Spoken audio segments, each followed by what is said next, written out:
What's up, everybody? It's Mitch from RetroGameFix.com once again. What do we do every week? We bring you another installment of our Sega Master System A to Z Marathon. This week, we bring you one of the greatest platformers on the system, 1990s Castle of Illusion, Mickey Mouse. Although this was technically released on the Sega Genesis, and this is the 8-bit port, I personally relate this one to the Master System because I owned it as a kid. The game was brought to you by, of course, you guessed it, Disney, who has a long history of amazing titles for the 8-bit systems, specifically for the NES. This one easily stands up to the best of them and has almost identical gameplay and mechanics to all the greats.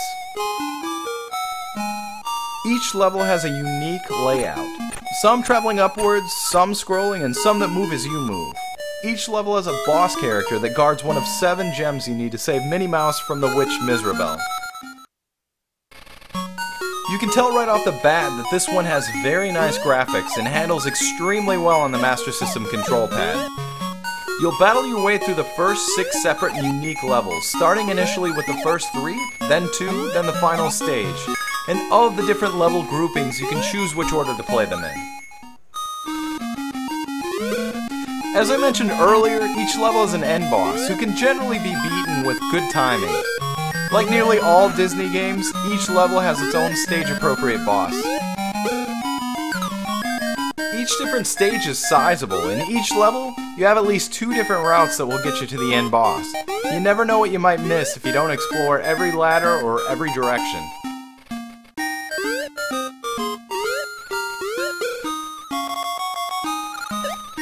One of my favorite aspects of this game is that the music is extremely memorable, and in that regard I'd easily give it an A+. Each stage has interesting and unique music, and honestly, in my opinion, the one thing the system lacked as a whole was the memorable and fantastic music that the NES excelled in. By the time this one was released, Sega had already reacquired the US distribution rights for the Master System. But with poor choices by previous distributor Tonka throughout the formative years of the lifespan of the Master System, more games like this could have easily given Sega the credibility they needed to compete with Nintendo.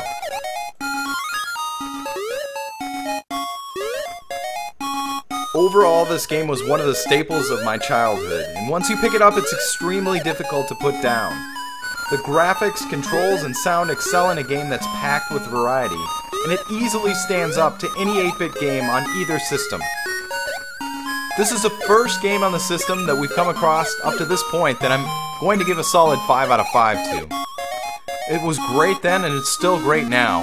RetroGameFix.com strongly recommends ponying up the cash to put this one in your collection. It might be a little bit pricey right now, but it's going to be a lot more pricey in the future. So grab your copy now while you still can.